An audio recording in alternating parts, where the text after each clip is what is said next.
Ang bulong ay kumalat na,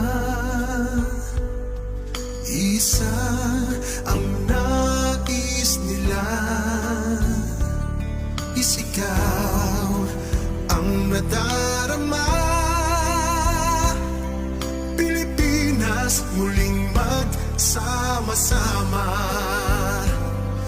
Pilipinas, Duterte pa rin ang tunay na nagmamahal sa atin.